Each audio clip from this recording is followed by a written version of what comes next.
part 1 today, right? So conjunctions, as you know, the word itself suggests that a junction or connector, right? It functions as a connector. दो शब्दों को, दो वाक्यांशों को या दो वाक्यों को जोड़ने का काम करता है कंजंक्शन. अहम टॉपिक है, very important topic.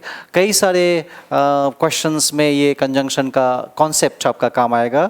May it be common errors में तो है ही कंजंक्शन रिलेटेड एरर्स आएंगे. जहाँ पे एंड होना चाहिए वहाँ पे बट, जहाँ पे बट होना चाहिए वहाँ पे वेयर एज का स्टिल करके क्वेश्चन सेटर क्वेश्चन बनाएगा, जो आपको समझना है कि कहाँ मुझे वेयर एज का इस्तेमाल करना है, कहाँ बट का इस्तेमाल करना है, कहाँ स्टिल का इस्तेमाल करना है, कहाँ येट का इस्तेमाल करता है. This what is one part. The second part is conjunctional collocations. कुछ वर्ड्स के साथ कुछ कंजंक्शन का जुड़ाव रहता है, बनाव रहता है, अटैचमेंट रहता है, पेयरिंग रहता है. Correct point. वो कुछ कंजंक्शंस कुछ शब्दों के साथ हमेशा चिपके रहते हैं, उसे हम बदलने की कोशिश नहीं करेंगे. Correct point. उन्हें हम चिपके ही रहने देंगे फेविकोल से. So this what is one part of conjunction. इसके अलावे एरर डिटेक्शन के अलावे अगर हम बात करें, कंजंक्शन का रोल बाकी कई और टॉपिक्स में भी है. सेंटेंस अरेंजमेंट, कई सेंटेंसेस को जब अरेंज करना होता है वहाँ भी कंजंक्शन आपको हेल्प करेगा. किस तरह का कंजंक्शन है, तो इस कंजंक्शन के नेचर के हिसाब से कौन सा सेंटेंस का पेयरिंग सही हो रहा है. Correct point. तो सेंटेंस अरेंजमेंट, कॉम्प्रिहेंशन है. कॉम्प्रिहेंशन में भी ऑथर को समझने में कंजंक्शन हमें हेल्प करेगा. Double fillers, fill of the blanks. एक ब्लैंक आ गया तो वहाँ भी हमें देखना है ब्लैंक के पहले कौन सा कंजंक्शन है. तो कंजंक्शन के नेचर के आधार पे हमें सही शब्द को चुनकर ऑप्शन से आपके फिलअप करने होते हैं. In this way you have to answer double fillers. Cloze test, there also there is a big role of conjunctions. So conjunction has a versatile role. Let's understand conjunctions properly and fetch better in the examination, right? So coming to different parts of conjunctions. So if I talk about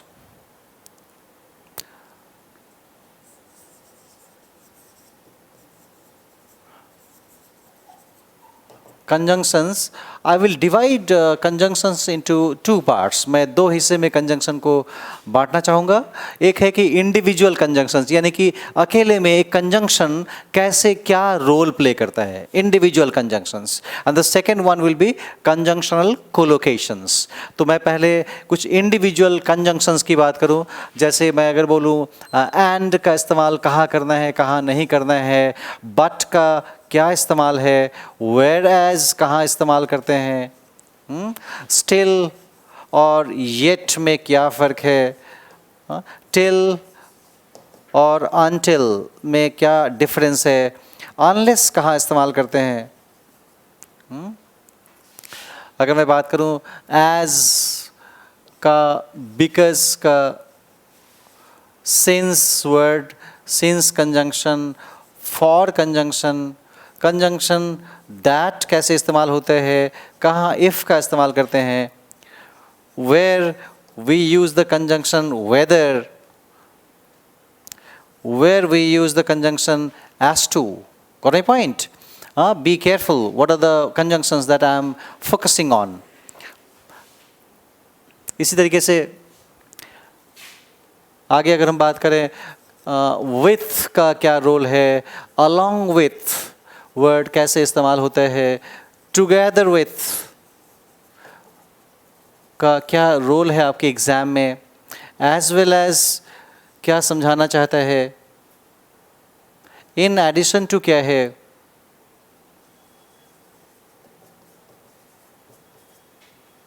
with, along with, together with, as well as, in addition to, or, nor, either or, and neither nor. इनका क्या role है आपके questions में, banking questions में, SSC questions में. These are the issues that we have to discuss. This is one part. The other part is, as I said, that conjunctional collocations.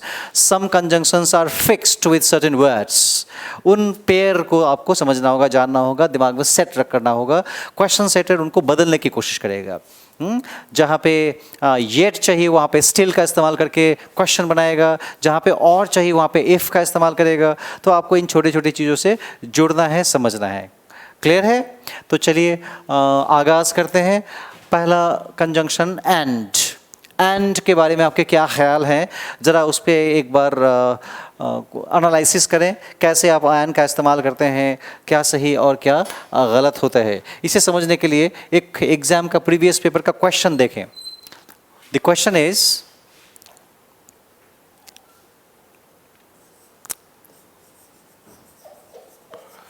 I called on my friend last night and was disappointed to find him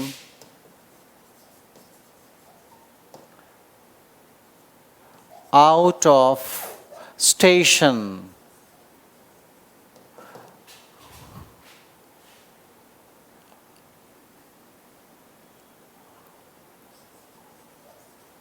Look at the sentence. I called on my friend last night and was disappointed to find him out of station. What is wrong in the sentence? Could you analyze? ज़रा सा analyze करने की कोशिश करें. What goes wrong? What is going wrong here? What has gone wrong here? ध्यान दें.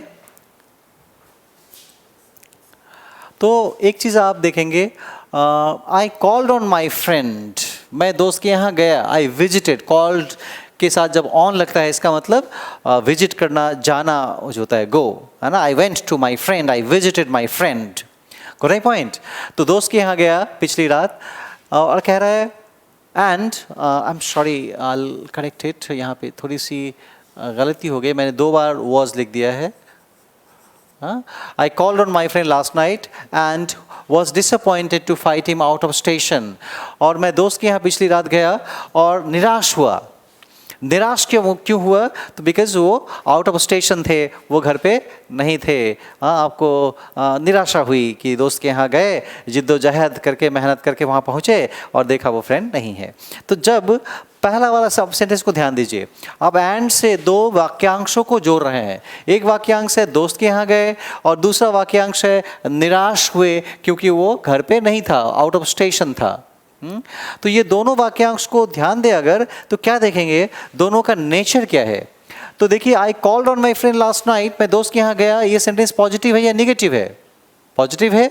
तो पहला वाला हिस्सा पॉजिटिव है. This clause is giving a positive notion. और was disappointed to find him out of station. Was disappointed, निराश हुआ. तो निराश होना ये पॉजिटिव नोशन है या निगेटिव नोशन है?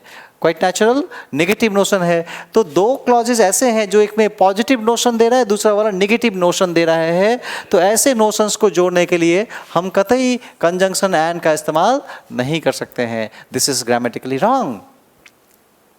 तो फिर क्या करना होगा? यहाँ पे आपको एंड को बदलकर बट में कन्वर्ट करना होगा. ध्यान दीजिए, I called on my friend last night but was disappointed to find him out of station. गया लेकिन निराश हो गया. तो इसका मतलब क्या कॉन्सेप्ट निकल रहा है? तो एंड का नेचर होता है and connects similar properties. As किसको जोड़ता है? एंड समान तथ्यों को. यानी कि एंड के पहले अगर पॉजिटिव है तो एंड के बाद भी पॉजिटिव ही सेंटेंस के आने की संभावना प्रबल है, ज्यादा है. Correct point. And connects positive properties, similar property. Sorry.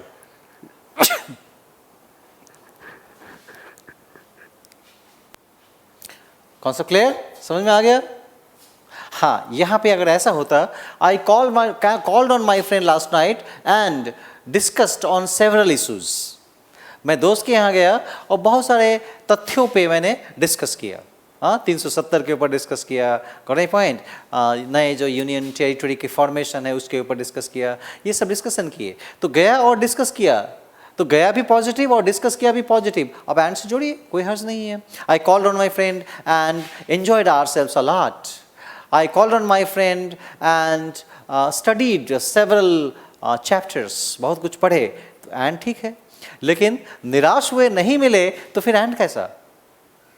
Getting point?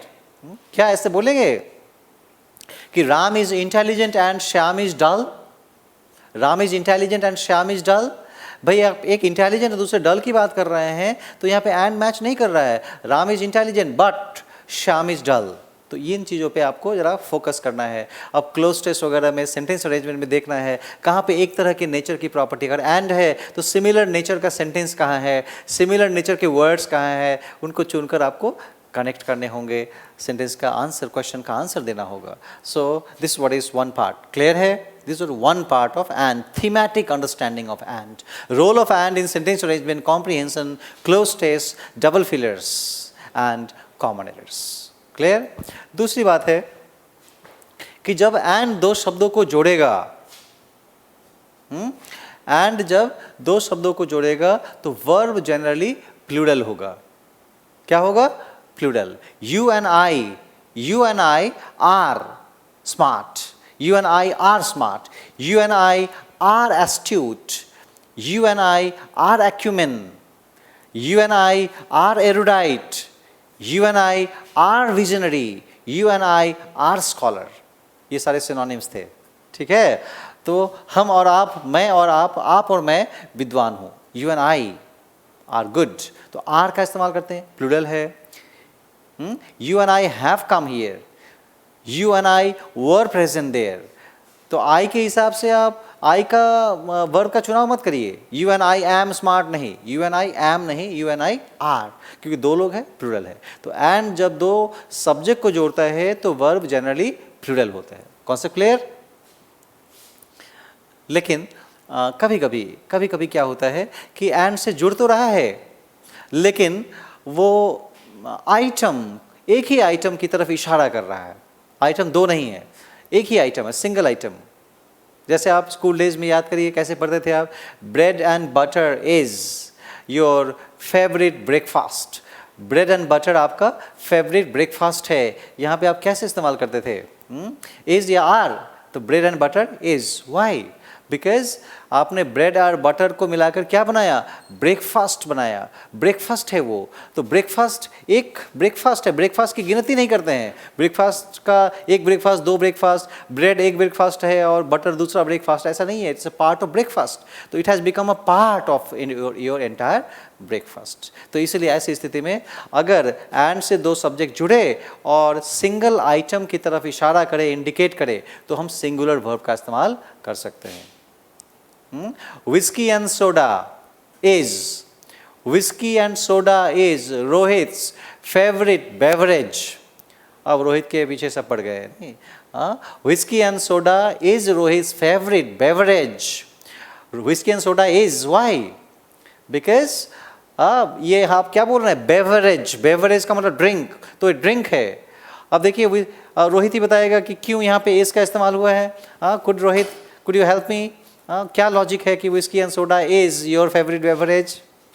Okay, Rohit समझा रहा है कि विस्की और सोडा को मिलाकर पीते हैं। राइट पॉइंट, यानी कि एक ही पैक में इस्तेमाल कर, एक पैक बना दोनों का। So it is not two different drinks. Whisky is not taken separately and soda separately, ऐसा तो है नहीं। मिक्स करके एक बेवरेज बना दिया, तो चूंकि विस्की और सोडा मिलकर एक बेवरेज बना, एक ड्रिंक बना, तो सिंगल आइटम बना। तो इसीलिए इसमें हमने इसका इस्तेमाल किया। Whisky and soda is his favourite beverage. लेकिन ध्यान दीजिए, कोई ज़रूरी नहीं है कि विस्की एंड सोडा हमेशा इज होगा, ब्रेड एंड बटर हमेशा इज होगा। डिपेंड करता है, वो एक दिखाना चाहिए। अदरवाइज अगर एक दुकान में ब्रेड और बटर दोनों अवेलेबल है, तो दुकानदार ऐसा नहीं लिखेगा कि bread and butter is available here. वो क्या लिखेगा? Bread and butter are available here. क्योंकि आप ब्रेड एंड बटर खरीदेंगे तो नंबर ऑफ आइटम्स कितने हुए? 1 या 2, 2 आइटम खरीदा आपने। वो हिसाब करके जो कीमत लेगा, वो कीमत एक आइटम का लेगा, 2 का। क्या लिखेगा? Number of items 2। तो ये जब आइटम्स 2 का इंडिकेशन है, दोनों का अलग अलग है, दोनों को का प्राइस को ऐड करके आपसे पेमेंट ले रहा है, इसका मतलब डिफरेंट आइटम्स है। डिफरेंट आइटम्स है तो आर, सिंगल आइटम है तो इज। क्लियर है कॉन्सेप्ट? दूसरा कॉन्सेप्ट समझ में आया? तो एंड का पहला कॉन्सेप्ट था कि ये सिमिलर प्रॉपर्टी को जोड़ता है। दूसरा है कि जब ये दो सब्जेक्ट को जोड़े तो वर्ब जनरली प्लूरल होता है, लेकिन अगर एक ही आइटम की तरफ इशारा करे तो सिंगुलर वर्ब का इस्तेमाल करते हैं। एंड से जुड़े हुए बात है कि अगर पर्सनल प्रोनाउंस जुड़ रहा है ना, सिंगुलर पर्सनल प्रोनाउंस, तो उसका भी ऑर्डर आपने प्रोनाउन में एक बार पढ़ा था, याद करिए। जब मल्टीपल सिंगुलर पर्सनल प्रोनाउंस को एंड से जोड़ा जाता है तो उसका ऑर्डर होता है 2 2 3 1, यानी कि सेकंड पर्सन पहले लगाते हैं, फिर जाकर थर्ड पर्सन, फिर जाकर फर्स्ट पर्सन, यानी कि यू, ही एंड आई। क्या कॉन्सेप्ट बनता है? You, he and I. You, he and I R regular. You, he and I attend classes by fits and starts. मैं लिखता भी हूँ सेंटेंस को। You, he and I attend classes by fits and starts. You, he and I attend classes by fits and starts. By fits and starts is an idiom जिसका मतलब होता है irregularly. तो you, he and I attend classes irregularly, नियमित नहीं है। हाँ, कभी आते हैं, कभी you आता है तो कभी I आता है, तो कभी he आता है, कभी कोई नहीं आता है, कभी दो आते हैं, कभी एक आते हैं। Right point. तो you, he and I attend classes by fits and starts. तो यहाँ पे देखिए सबसे पहले क्या आया? यू सेकेंड पर्सन, उसके बाद आया ही थर्ड पर्सन, उसके बाद आया आई फर्स्ट पर्सन। कॉन्सेप्ट क्या है? इसके पीछे लॉजिक क्या है? तो कहते हैं कि सामने वाले बंदे को सबसे ज़्यादा अहमियत देना है। जो बंदा आपके सामने है, he is the most important person of the world. मेरे लिए अभी दुनिया का सबसे अहम व्यक्ति कौन? जो मेरे सामने बैठे हैं आप, और आपसे यही उम्मीद मैं भी करता हूँ। Got my point? तो most important person in the world is the front, you. और आई, मैं, जो आई वर्ड है, इसको ज़्यादा अहमियत नहीं देना है। हाँ, मैंने ये कर दिया, मैंने वो कर दिया नहीं कहना है। I is not much important. आई को जरा साइड में रखिए। आई के बारे में बड़े बड़े बखान मत करिए कि आई ने ये कर दिया, आई ने वो कर दिया। हाँ, I is a part, I is a part. I को माहौल मिला तो शायद आई ने कुछ किया। Right point? इसमें कुछ ईगो रखने की ज़रूरत नहीं है, प्राइड कुछ ऐसा नहीं है। नहीं, आई एम अ पार्ट। तो आई को कहाँ रखना है? लास्ट में। हम क्या बोलते हैं? आफ्टर यू, आफ्टर यू, पहले आप। हाँ, कहीं जा रहे हैं तो क्या बोलते हैं? पहले आप चलिए, मैं पीछे। तो आपको इंपॉर्टेंस देना है और मैं पीछे रहूँगा। आपके घर में गेस्ट्स आए हुए हैं तो क्या पहले आप खुद खा लेंगे या पहले गेस्ट को खिलाएंगे? तो यू इंपॉर्टेंट, सामने वाला बंदा इंपॉर्टेंट है। You and I will come later. तो आई को लास्ट में रखना है। तो यू को शुरू कर दिया, आई को लास्ट में रखा, और बीच में कोई third person, he, she, it, Rohit, Mohit, इनको रखा। ये कॉन्सेप्ट है ग्रामर का, सिंगुलर पर्सनल प्रोनाउंस के इस्तेमाल करने का। Concept clear? सिंपल है। हाँ, कन्फ्यूजन तो नहीं होगा, एग्जाम में देख लेंगे, समझ जाएंगे। अब बात आती है, अगर एंड से जुड़ रहा है मल्टीपल सब्जेक्ट्स और कुछ निगेटिव बात कर रहा है, ब्लेमिंग की बात कर रहा है, इल्ज़ाम लेने की बात कर रहा है, गलती स्वीकार करने की बातें हो रही हैं, तो ऐसी स्थिति में फिर ऑर्डर उलट जाता है। तो क्या बन जाता है? 1 2 3। अब पहले कौन सा, किसको पहले रखेंगे? आई।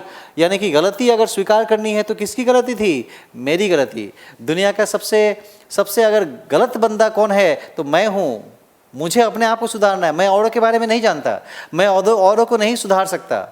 मेरा औरों के ऊपर ज़्यादा पकड़ नहीं है, मेरा पकड़ किस पे? अपने आप पे। तो मैं अगर अपने आप को सुधार लूँ तो शायद हर व्यक्ति अगर ऐसा करने लगे, पूरी दुनिया सुधर जाए। हाँ, करप्शन ख़त्म करना है दुनिया से। करप्शन ख़त्म करना है तो सबसे पहले कौन करप्शन फ्री होगा? किसे करना चाहिए? गवर्नमेंट को, सरकार को, मंत्री जी को, एमएलए साहब को, एमपी को? नहीं, I should make my self corruption free first. पहले मैं अपने आप को करप्शन फ्री करूँगा।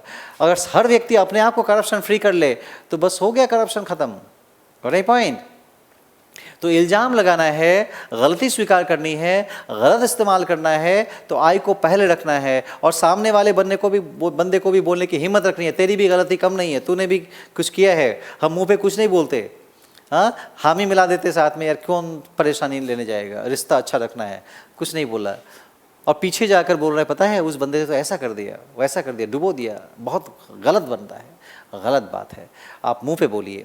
तो पहले अपनी गलत स्वीकार करना है, दूसरा है सामने वाले बंदे को भी बोलने की हिम्मत रखने हैं, और जो बंदा नहीं है, मौजूद नहीं है, थर्ड पर्सन, उसको लास्ट में रखना है। तो 1 2 3, I you and he are to be blamed.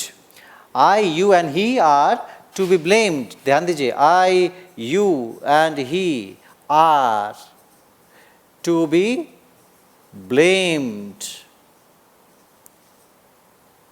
ठीक है, हाँ चीज़ों पे ध्यान दीजिए, कैसे कैसे ग्रामर के रूल बने हुए हैं, बड़े मोरालिटी के ऊपर, बड़े एथिक्स के ऊपर कॉन्सेप्ट्स आर देयर, कैसे इस्तेमाल करना है, सीक्वेंस। तो अब तक हम बात कर रहे थे सिंगुलर पर्सनल प्रोनाउन, आई सिंगुलर है, you singular, he singular, singular की बात कर रहे थे। लेकिन यही अगर प्लूरल पर्सनल प्रोनाउंस हो, कैसा हो, प्लूरल पर्सनल प्रोनाउंस, तो आई का प्लूरल वी, यू का यू ही रहता है, ही का दे। तो अगर प्लूरल पर्सनल प्रोनाउंस के इस्तेमाल करने हैं, तो चाहे वो पॉजिटिव यूज़ हो, चाहे नेगेटिव यूज़ हो, चाहे गलती स्वीकार करनी हो, चाहे श्रेय लेना हो, क्रेडिट लेना हो, हमेशा ही प्लूरल पर्सनल प्रोनाउन का ऑर्डर 1 2 3 ही रहता है। तो plural personal pronouns are always use as 1 2 3, यानी कि we you and they, we you and they come here regularly, या फिर we you and they are to be blamed for this mischief. तो क्रेडिट लेने में और इल्जाम लगाने में दोनों ही प्लूरल प्रोनाउन हमेशा 1 2 3 ऑर्डर ही प्ले करता है। क्लियर? तो कई कॉन्सेप्ट्स एंड के बारे में आपने देखा। इसी तरीके से अगर हम बात करें बट एंड वेयरएज की, but and whereas, but and whereas के बारे में आपने देख ही लिया अभी कि कहाँ इस्तेमाल करेंगे, एज अ ऑपोजिट। तो आप इसको ऐसे समझ लीजिए, but and whereas connect opposite properties. अभी आपने देखा Rohit is intelligent but Mohit is dull, opposite है इंटेलिजेंट और डल, तो वहाँ पे बट का इस्तेमाल करिए। या whereas Rohit is intelligent whereas Mohit is dull. Still and yet, still and yet, ये दोनों का भी काम ट्विस्ट करना होता है, ट्विस्टर है, मोड़ लाना। किसी के बारे में पॉजिटिव बात कर रहे थे, अचानक से नेगेटिव बात करने लगे, बहुत सारे नेगेटिव बात कर रहे थे, करते करते अचानक पॉजिटिव बात करने लगे। तो इस तरह के ट्विस्टर के हिसाब से मोड़ लाने के लिए हम स्टिल और येट का इस्तेमाल करते हैं। लेकिन यहाँ पे एक चीज़ ध्यान देना है आपने, क्या ध्यान देना है कि अगर कोई सेंटेंस नेगेटिव आ जाए, नॉट वर्ड का इस्तेमाल होने लगे, तो फिर हम स्टिल का इस्तेमाल ना करके येट को प्रेफर करते हैं। कब? नेगेटिव सेंटेंस में। ये कहना गलत होगा। एक सेंटेंस लिख सकते हैं आप,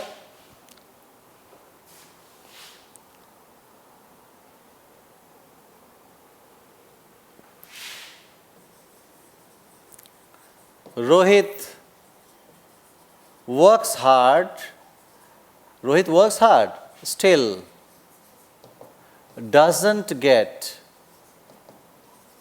good marks. Rohit works hard still doesn't get good marks. ये कॉमन एरर बन गया। वाई कॉमन एरर बन गया? क्योंकि आगे आपने डजंट, नॉट का इस्तेमाल किया। जब नॉट का इस्तेमाल किया तो यहाँ पे ग्रामर कहता है यहाँ पे आप स्टिल को हटाकर येट का इस्तेमाल करें। तो सेंटेंस क्या बन गया? Rohit works hard yet doesn't get good marks. तो येट की वजह से नेगेटिव सेंटेंस का इस्तेमाल करेंगे। Getting a point? ध्यान दीजिए कैसे कैसे सेंटेंसेस बन रहे हैं, कहाँ कैसे इस्तेमाल हो रहा है। टिल और अनटिल, टिल और अनटिल दोनों ही टाइम को रिलेट करता है।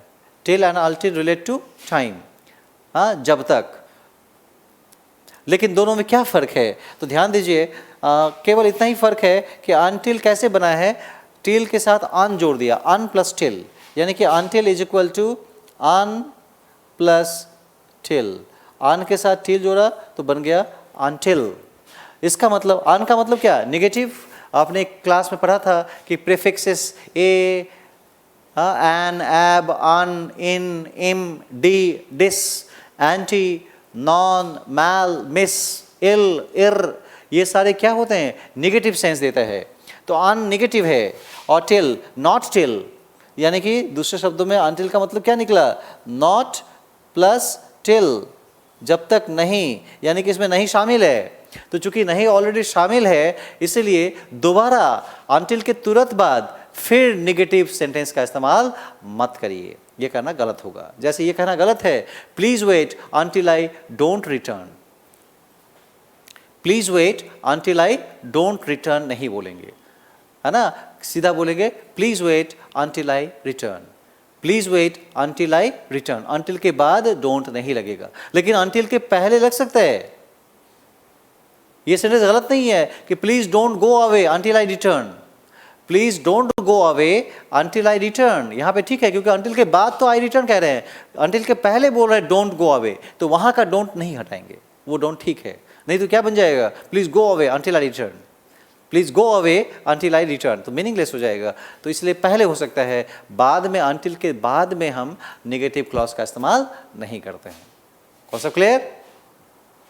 अब अगर हम बात कर रहे थे टिल और अनटिल टाइम को रिलेट करता है, वही अनलेस किसको रिलेट करता है, तो unless relates to reason, condition, कारण।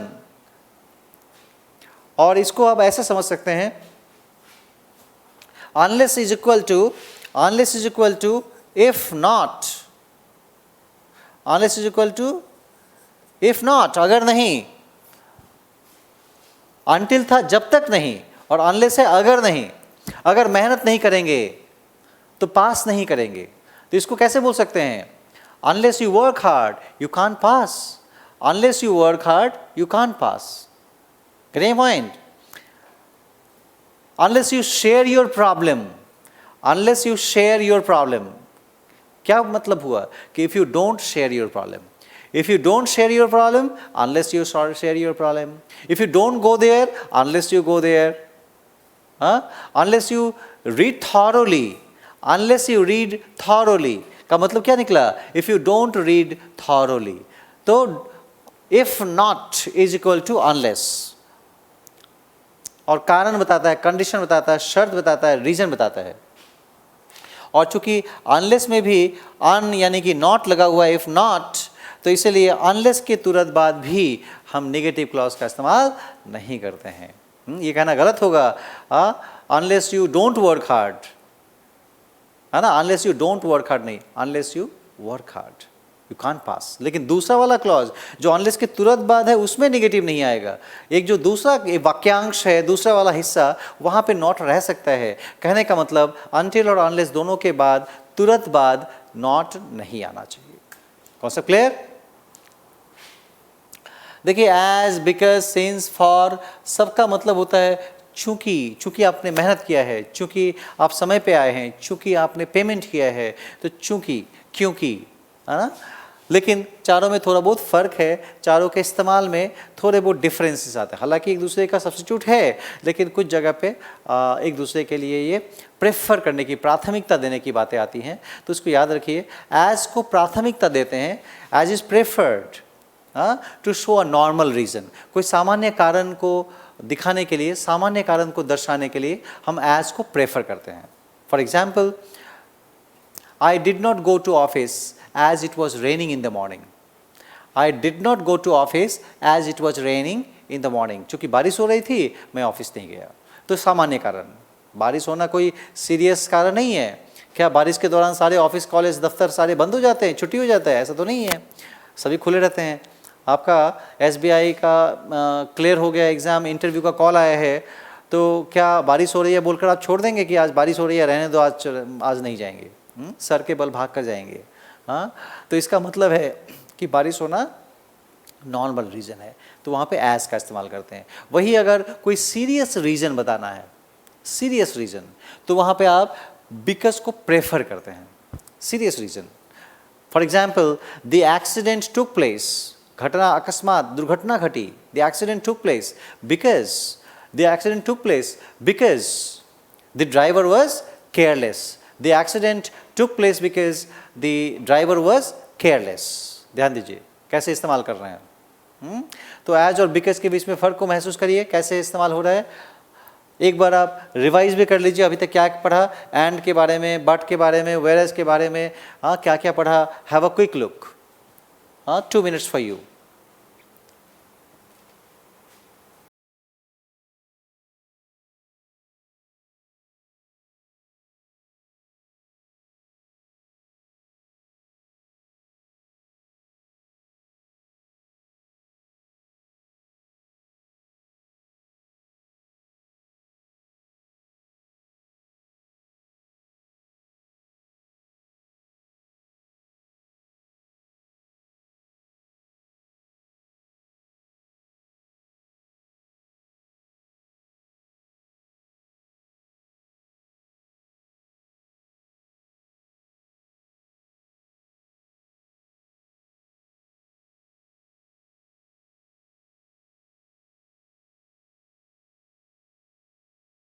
Sahana S, good evening to you also.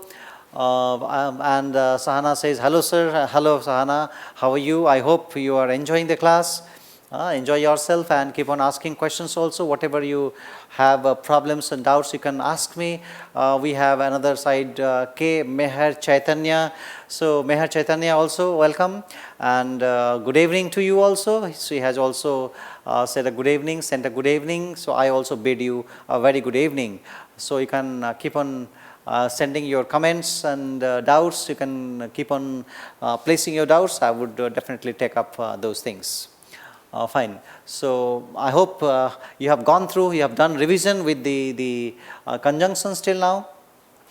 So let's move to the next conjunction. It is since. Since भी कारण दिखाता है. It also connects. Here you have to remember one thing, that since is preferred. since को कहाँ prefer करते हैं? तो tenses के मामले में since को थोड़ा ज़्यादा sensitive लेना है, वहाँ पे ज़्यादा importance है. तो since का इस्तेमाल करते हैं खास करके in perfect tenses. since is preferred in the perfect tenses. देखिए मैंने क्या कहा, I did not go to office as it was raining in the morning. As वहीं पे हम बदल देते हैं, I have not gone to office. I have not gone to office since it was raining in the morning. An accident took place because the driver was careless. An accident has taken place as the driver was careless. Clear? So in this way you have to be a bit careful. Coming to for. अब for generally हम क्या करते हैं? For is used for connecting or showing what? Universal reason, understood reason, established reason. Established reason. Okay. Well, in the meanwhile, I find I'm he, sir. Okay. Yes, Meher Chaitanya. I got it.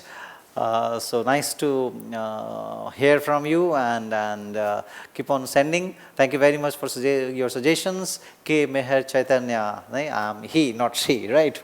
That's there. Wonderful. So coming back. तो since का perfect tenses में for का prefer करते हैं कहाँ? Universal.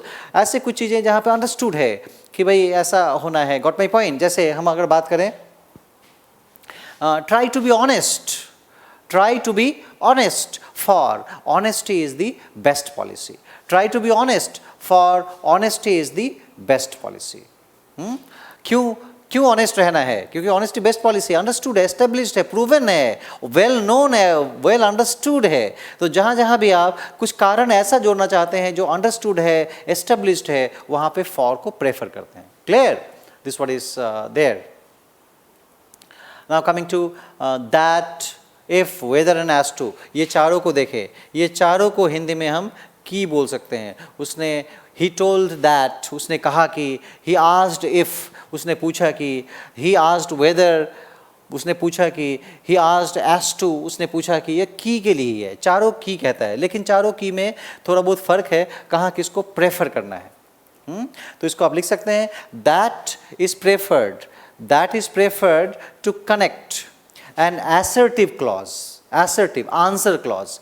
कोई answer वाले वाक्यांश को जोड़ने के लिए हम that को प्रेफर करते हैं. Right point? He said that he would go. Rohit told me that Mohit would clear the exam. Mohit exam clear कर लेगा, इस बात को उसने मुझे कहा, तो मोहित एग्जाम क्लियर कर लेगा पॉजिटिव है, assertive है, assertion है, आंसर है, तो आंसर को जोड़ने के लिए हमने that का इस्तेमाल किया. Got my point? So that connects an assertive sentence. Said that, told that. और भी इस्तेमाल कर सकते हैं. Exclamatory sentence. ये exclamatory sentence को भी जोड़ता है. He exclaimed that. He exclaimed with joy that. He exclaimed with sorrow that. तो exclamatory sentences को जोड़ने के लिए भी, भाव expression को जोड़ने के लिए हम that का इस्तेमाल करते हैं. और कहा करते हैं imperative sentences, wish है, prayer है, blessings, curse है, उस तरह के sentences को जोड़ने के लिए भी that का इस्तेमाल करते हैं. I wished that. I prayed that. I prayed that he might succeed. है ना? तो that क्या किसको जोड़ता है? that assertive को जोड़ता है, that imperative को जोड़ता है, और that exclamatory sentences को भी जोड़ता है. They are about that. if किसको जोड़ता है? तो if connects interrogative. if connects interrogative sentences, interrogative clauses, interrogative speech. अब यहीं पे अगर पूछे रोहित asked me, अब said to me नहीं बोल रहे हैं, अब बोल रहे हैं asked. Rohit asked me if Mohit would clear the exam. Rohit ने मुझसे पूछा कि क्या मोहित एग्जाम क्लियर कर लेगा, तो यहाँ पे asked किया तो if हो गया. Rohit asked me if Mohit would clear the exam. Getting point? तो asked के साथ if, questioned if, he questioned if, he interrogated if, he wondered if, he astonished if. Getting point? तो कहाँ if का इस्तेमाल कर रहे हैं? asked if, questioned if, interrogated if, wondered if, यहाँ पे if, यानी कि if connects interrogative speech.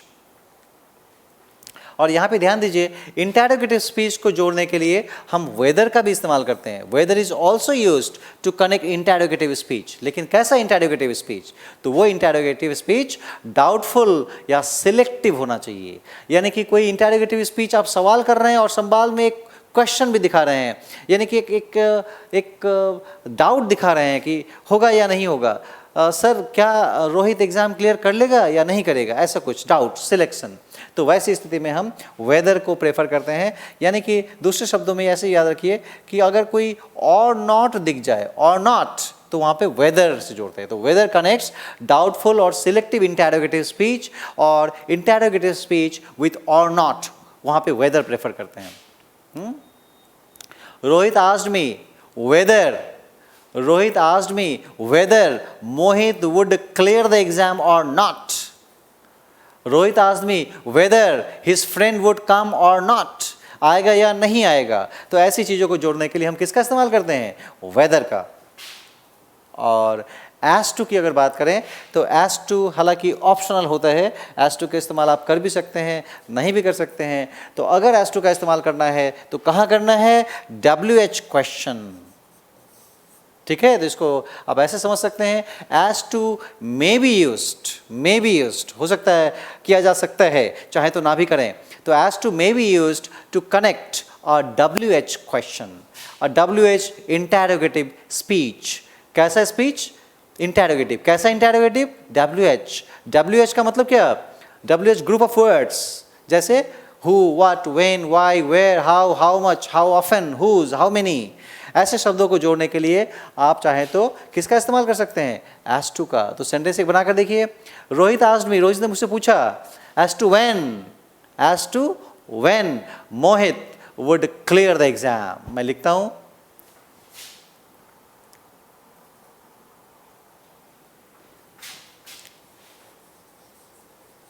Rohit asked me as to, मैं as to को ब्रैकेट में लग दे रहा हूँ क्योंकि ऑप्शनल है. Rohit asked me as to when Mohit would clear the exam. Rohit asked me as to when Mohit would clear the exam. Rohit ने मुझसे पूछा कि मोहित कब एग्जाम क्लियर करेगा। तो यहाँ पे आपने when के पहले आप चाहे तो as to का इस्तेमाल कर सकते हैं, as to when, as to why, as to where, as to how, as to who, ये। लेकिन यहाँ पे मैंने ब्रैकेट में रखा है, यानी कि ऑप्शनल है। आप चाहे तो as to का बगैर भी सेंटेंस फॉर्म कर सकते हैं, जहाँ पे सीधा when ही कनेक्टेड का काम करने लगेगा। तो सेंटेंस क्या बन जाएगा? Rohit asked me when Mohit would clear the exam। तो यहाँ पे ऐसी स्थिति में हम as to का इस्तेमाल करते हैं। एक बार फिर से ध्यान दीजिए कैसे कैसे शब्दों का इस्तेमाल हो रहा है, क्या कहना चाह रहा है, what is the sense, clear. यहाँ पे अगर हम बात करते हैं आगे के 5 कंजंक्शन को मैं एक साथ लेके चलता हूँ, with, along with, together with, as well as and in addition to. ये पांचों को मैं एक साथ लेके चलता हूँ। याद रखिए ये पांचों कंजंक्शन जब दो सब्जेक्ट को जोड़ता है, when they connect two subjects, यानी कि मैं एक सब्जेक्ट इधर रख रहा हूँ, उसके बाद मैंने कोई कंजंक्शन विथ उठाया, कोई भी कंजंक्शन उठाया, और उसके बाद दूसरा सब्जेक्ट, जैसे I with my friends, Rohit with his children, Mohit along with his colleagues, तो इस तरह से जोड़ रहे हैं। तो जब भी ये कंजंक्शन, ये पांचों कंजंक्शन दो सब्जेक्ट को जोड़े, तो याद रखिए इंपॉर्टेंस पहले वाले सब्जेक्ट पे चला जाता है, यानी कि ऐसी स्थिति में ये वाला सब्जेक्ट अहम होता है। I as well as my students अगर बोल रहा हूँ, I as well as my students, तो इसका मतलब अहम कौन हो गया? आई हो गया, पहले आई है तो वो अहम है। या मैं बोलूँ my students as well as I, my students as well as I, तो अब अहम कौन हो गया? माई स्टूडेंट्स अहम हो गया, वो मैं उसके साथ हूँ। आई विद माई फ्रेंड्स, अहम कौन? आई, दोस्त मेरे साथ है। या my friends with I, my friends with के बाद क्या बोलेंगे? हालांकि विद के साथ यहाँ पे मी बोलेंगे ना, माई फ्रेंड्स विद मी। तो ऐसी स्थिति में समझ जाइए, तो ऐसी स्थिति में इंपॉर्टेंस किस पे जाता है? पहले वाले सब्जेक्ट पे जाता है, ये अहम होता है। तो चूंकि पहला वाला सब्जेक्ट अहम है, इसीलिए जो वर्ब का डिटर्मिनेशन होगा, आगे का जो वर्ब आएगा, वो पहले वाले सब्जेक्ट के हिसाब से अग्री करेगा। यानी कि कॉन्सेप्ट निकला कि when two subjects are connected by conjunctions like with, along with, together with, as well as, and in addition to, the importance goes to the former subject and the former subject determines the verb. Getting point? देखिए एक sentence मैं लिखता हूं आपके लिए।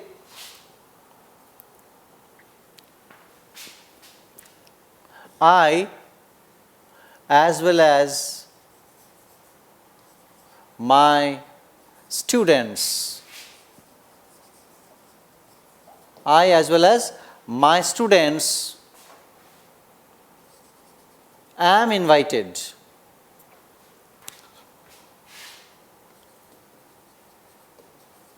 I as well as my students am invited to Rohit's birthday party tonight. I as well as my students am invited to Rohit's birthday party tonight. अब यहाँ पे ध्यान दीजिए कैसे कैसे आप सेंटेंस बना रहे हैं। यहाँ पे am क्यों आया? Why am? क्योंकि as well as से जुड़ा, as well as से क्या क्या जुड़ा? एक तरफ I है, दूसरी तरफ my students है, तो दोनों जब I और my students as well as से जुड़ा तो अहम हो गया I, तो वर्ब का अग्री किससे होना चाहिए? I से। तो I के हिसाब से यहाँ पे am आया, the sentence is correct. I as well as my students am invited today. Correct point? Examiner क्या करेगा? क्वेश्चन सेटर लिख देगा I as well as my students are invited. I as well as my students are invited. My students के साथ are ज़्यादा match कर जाता है, लेकिन आपको इनसे बचना है क्योंकि ये पांचों कंजंक्शन का नेचर है कि पहला वाला सब्जेक्ट वर्ब को तय करेगा। Concept clear? समझ में आया? लेकिन अगर हम बात करें ये चारों की, और, नॉर, ईदर और एंड नीदर नॉर, तो जब ये चारों कंजंक्शन दो सब्जेक्ट को जोड़े, एक सब्जेक्ट इधर रखा मैंने, एक सब्जेक्ट इधर रखा, आई और माई स्टूडेंट्स, अब मैं बदल दे रहा हूँ, एज वेल एज की जगह और कह रहा हूँ, आई और माई स्टूडेंट्स, तो ऐसी स्थिति में ग्रामर कहता है कि जो आगे का वर्ब का अग्रीमेंट होगा वो प्रॉक्सिमिटी, नज़दीक वाला, nearest subject determines the verb. यानी कि कॉन्सेप्ट है कि व्हेन और nor, either or, neither nor connect two subjects, the nearest subject to the verb determines the verb. Verb के करीब वाला जो सब्जेक्ट है वो वर्ब को तय करता है। तो ये थे आपके कुछ इंडिविजुअल कंजंक्शंस। एक बार ज़रा कायदे से देखें, रिवाइज करें, समझें क्या कहना चाह रहा है, कैसे इस्तेमाल हुआ। सो 2 minutes for your revision. So do a quick revision.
Fine. So, after these individual conjunctions, let's go with conjunctional collocations.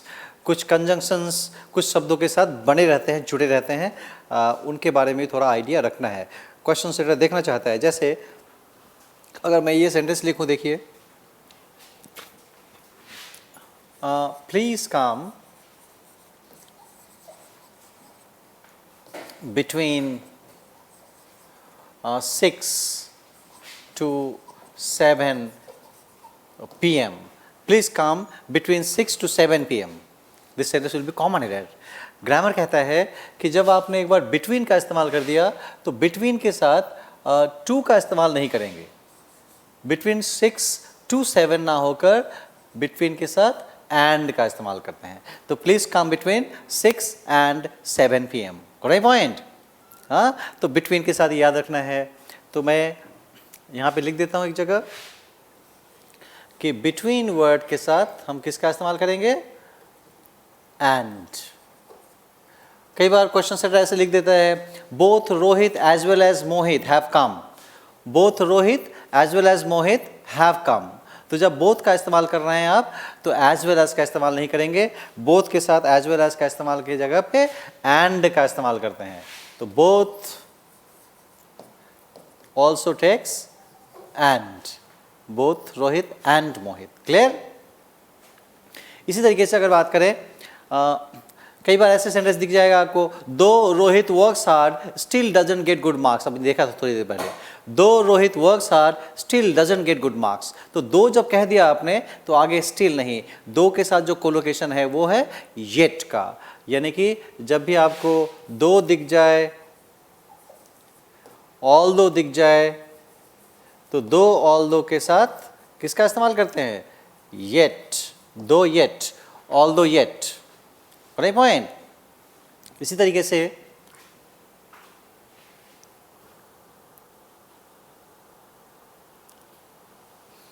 एक बार जरा रिवाइज कर लें quickly.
So dear, what we said that between and, both and, दो, although, yet still का इस्तेमाल नहीं करेंगे।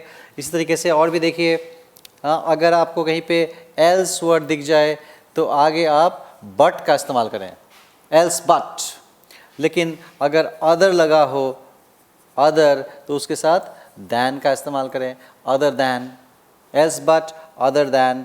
वही अगर लेस्ट वर्ड दिख जाए, लेस्ट, तो उसके साथ आप किसका इस्तेमाल करेंगे, शुड, लेस्ट शुड। लेस्ट के साथ शुड का प्रेफर करते हैं, गॉट पॉइंट। तो ध्यान दीजिए क्वेश्चन कैसे बनाएगा। एक सेंटेंस देखिए, मैं लिखता हूं,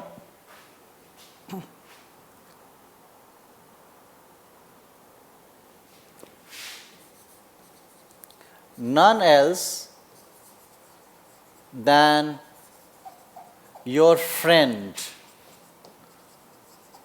none else than your friend deceived, none else than your friend deceived you, none else than your friend deceived you।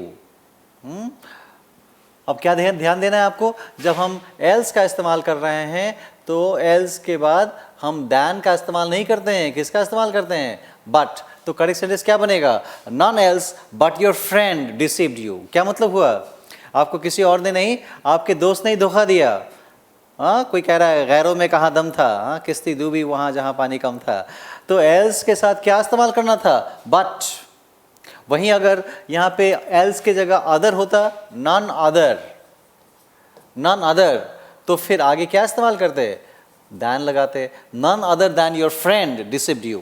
तो ध्यान दीजिए मैं क्या कहना चाह रहा हूँ, आपको ध्यान देना है कि कौन सा कंजंक्शन किसके साथ मैच कर रहा है, other than, lest should। लेस्ट के साथ देखिए कैसे सेंटेंस बनाता है, hurry up, hurry up lest you will miss the train, hurry up lest you will miss the train। तो सुनने में ठीक लगता है, जल्दी करो कहीं ट्रेन मिस ना हो जाए, अदरवाइज ट्रेन मिस कर चुके होगे, मिस कर जाओगे। लेकिन यहाँ पे ग्रामर कहता है कि जब आपने लेस्ट कहा तो लेस्ट के साथ का जो कोलोकेशन है वो विल नहीं है, लेस्ट के कोलोकेशन क्या है, शुड। तो करेक्ट सेंटेंस क्या बना, हरी up lest you should miss the train. अब आप बोलेंगे बड़ा अजीब लगता है, हाँ, you should miss the train का मीनिंग तो होता है आपको ट्रेन मिस करना चाहिए। तो क्या ये आपको ट्रेन मिस करना चाहिए कह रहा है, कहना तो चाह रहा है कि जल्दी करो कहीं ट्रेन मिस ना हो जाए। तो यहाँ पे ना हो जाए के लिए शुड का इस्तेमाल किया है। यहाँ पे एक कॉन्सेप्ट क्लियर कर लीजिए आप कि शुड वर्ड केवल चाहिए के लिए नहीं होता है। शुड का एक मीनिंग है चाहिए, ऑब्लिगेशन, सजेशन। दूसरा मीनिंग शैल का होता है past of shall, past of shall. Shall का पास्ट भी शुड है, तो वैसी स्थिति में वो चाहिए का सेंस नहीं होता है, कहीं हो ना जाए, तो ये सेंस है। इसलिए कॉन्सेप्ट अगर उतना समझ में ना आए तो सीधा याद रखिए कि लेस्ट के साथ हम शुड का इस्तेमाल करेंगे, विल का नहीं, लेस्ट शुड। क्लियर। तो देखिए कोलोकेशन कौन कौन सा बना, between and, both and, though, although, yet, else, but, other than, lest should. इसी तरह से अगर मैं वर्ड का इस्तेमाल करूं हार्डली, तो हार्डली के साथ जो कोलोकेशन है वो व्हेन का है, हार्डली व्हेन। या फिर मैं अगर बोलूं स्केर्सली, स्केर्सली के साथ भी व्हेन का इस्तेमाल करते हैं, scarcely when, hardly when, scarcely when colocation.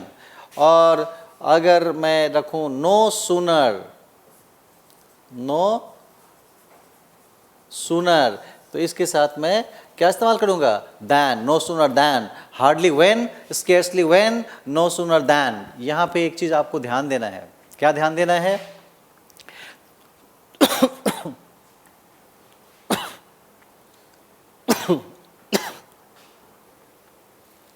तो ये तीनों से जब क्वेश्चन आते हैं तो क्वेश्चन पूछने के तीन तरीके हो सकते हैं, तीन तरीके से, तीन रूल्स है, तीन कॉन्सेप्ट है इसके आधार पे छुपा हुआ। तीनों को आपको ध्यान देना है क्वेश्चन में, एग्जाम में। एक पहला ध्यान देना है आपको कि कोलोकेशन, ये तीनों के साथ पहला, ये तीनों की अगर एक साथ मैं बात करूं, ये तीनों के साथ जो पहला क्वेश्चन बनने का तरीका है वो है कोलोकेशन। यानी कि कौन सा वर्ड हार्डली के साथ क्या, स्केर्सली के साथ क्या और नो सूनर के साथ क्या इस्तेमाल करेंगे। ये 3 बातें, ये एक बात ध्यान देना है पहला। दूसरी बात एक और ध्यान देने हैं आपको कि जब भी हार्डली, स्केर्सली और नो सूनर का इस्तेमाल करते हैं तो वहां पे इन्वर्जन आना चाहिए। Inversion, I right inversion for you.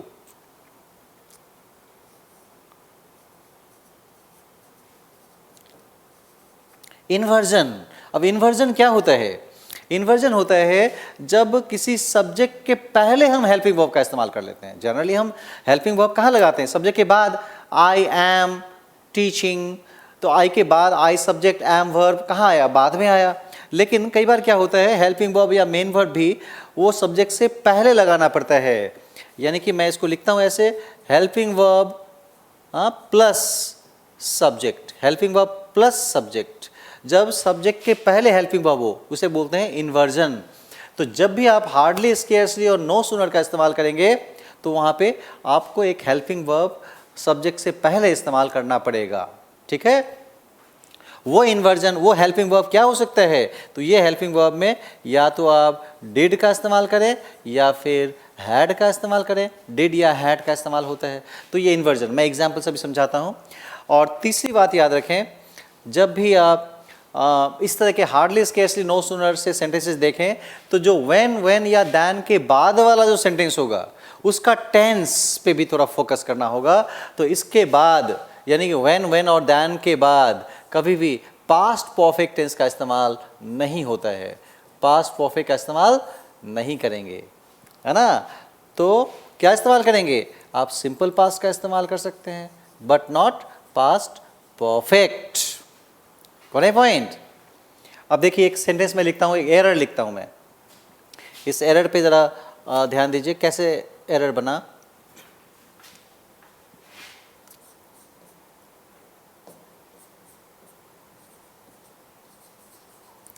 Hardly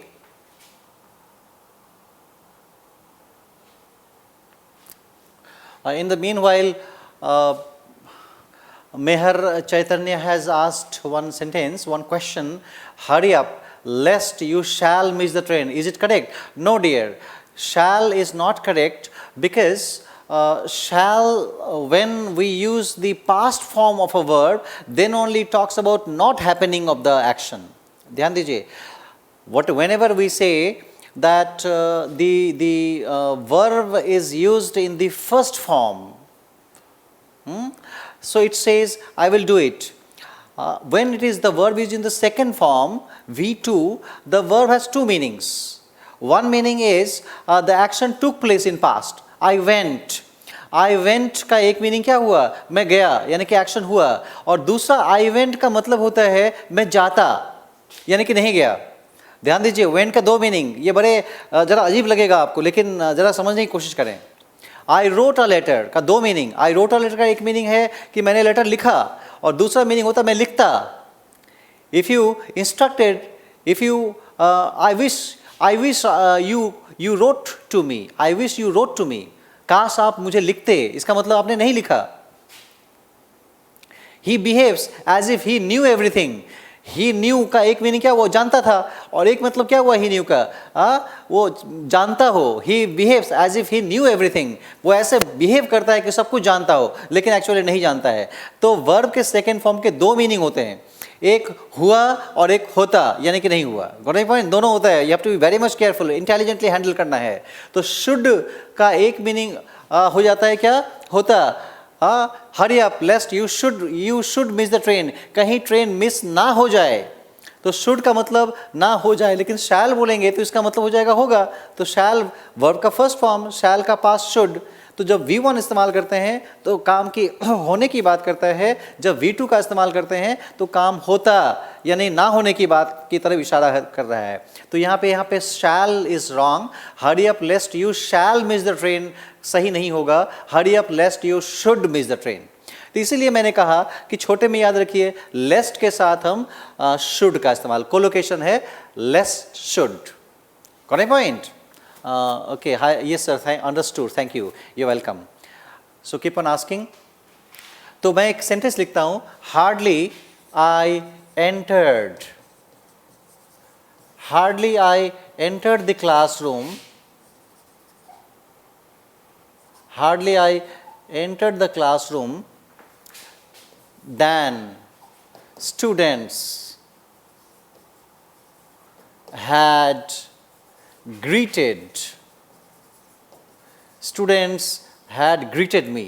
अब ध्यान दीजिए कितने तरह के एरर्स इसमें आ गया. You have to be careful. Hardly I entered the classroom than, यहाँ पे that भी लिख सकता है, that लिख सकता है, than लिख सकता है, कुछ और भी लिख देगा. Hardly I entered the classroom than students had greeted me. A bundle of errors. So many errors, isn't it? Why errors? तो देखिए एक तो है कि कोलोकेशन, तो हार्डली के साथ क्या इस्तेमाल होता है, when, यहाँ पे कर दिया than या that, या फिर कई बार then, THEN भी लिखता है. Hardly I enter the classroom then students had greeted me, तो वो भी सुनने में अच्छा लगता है देन, लेकिन ग्रामर एक्सेप्ट ना देन को एक्सेप्ट करता है ना दैन को इस्तेमाल एक्सेप्ट करता है, हार्डली के साथ व्हेन. तो कोलोकेशन रिलेटेड एरर. दूसरा है सीधा कह रहा है I entered, I subject entered verb. अब डायरेक्ट सब्जेक्ट प्लस वर्ब आ गया, लेकिन ग्रामर क्या कॉन्सेप्ट क्या पढ़ा आपने, सेकेंड इन्वर्जन. तो इन्वर्जन में क्या होना चाहिए था, आई के पहले एक हेल्पिंग वर्ब का इस्तेमाल होना चाहिए था. तो या तो करेंगे hardly had I entered, hardly had I entered the classroom, ये चाहिए, हार्डली आई एंटर्ड नहीं, इन्वर्जन. या नहीं तो आप ऐसा भी कर सकते हैं कि हैड नहीं आप डिड लगाएं, हार्डली डिड आई एंटर. तो डिड अगर लगाएंगे तो फिर एंटर्ड का ईडी हट जाएगा, है ना. तो सीधा क्या बन जाएगा, hardly did I enter the classroom. तो या तो बोलेंगे hardly did I enter the classroom या hardly had I entered the classroom, यानी इन्वर्जन को देखना है. ठीक है. और तीसरी बात क्या थी कि जो भी दैन व्हेन जो भी कंजंक्शन आया उसके बाद वाला सेंटेंस पास्ट परफेक्ट नहीं हो सकता. तो यहाँ पे क्या लिखा, स्टूडेंट्स हैड ग्रीटेड मी, फिर से पास्ट परफेक्ट का इस्तेमाल कर दिया. तो इस हैड को यहाँ से हटाकर सिंपल पास्ट बना लीजिए, स्टूडेंट्स ग्रीटेड मी. अब करेक्ट सेंटेंस क्या बना, तो बना hardly did I enter the classroom when students greeted मी, या फिर hardly had I entered the classroom when students greeted मी. तो इस तरीके से आपको तीन फैक्टर्स को याद रखना है, हार्डली, स्केर्सली और व्हेन के साथ. एक है कोलोकेशन, किसके साथ कौन सा वर्ड आएगा, कौन सा कंजंक्शन आएगा. दूसरा कि इन्वर्जन होना चाहिए, हार्डली, स्केर्सली और नो सूनर के बाद जो सब्जेक्ट है वो इन्वर्जन लेगा, यानी उसके पहले एक हेल्पिंग वर्ब रहेगा. और तीसरी बात कि जहाँ भी व्हेन, दैन वगैरह है उसके बाद का जो क्लॉज होगा वो पास्ट परफेक्ट नहीं हो सकता. Right point. तो ये कुछ छोटी छोटी बातें हैं जो आपको ध्यान रखना है, याद रखना है. Right point. तो ये कुछ चंद बातें थी जो कंजंक्शनल कोलोकेशन में आज हमने डिस्कस किया है. अगले क्लास में कोलोकेशन पार्ट को और थोड़ा डिटेल में डिस्कस करते हैं.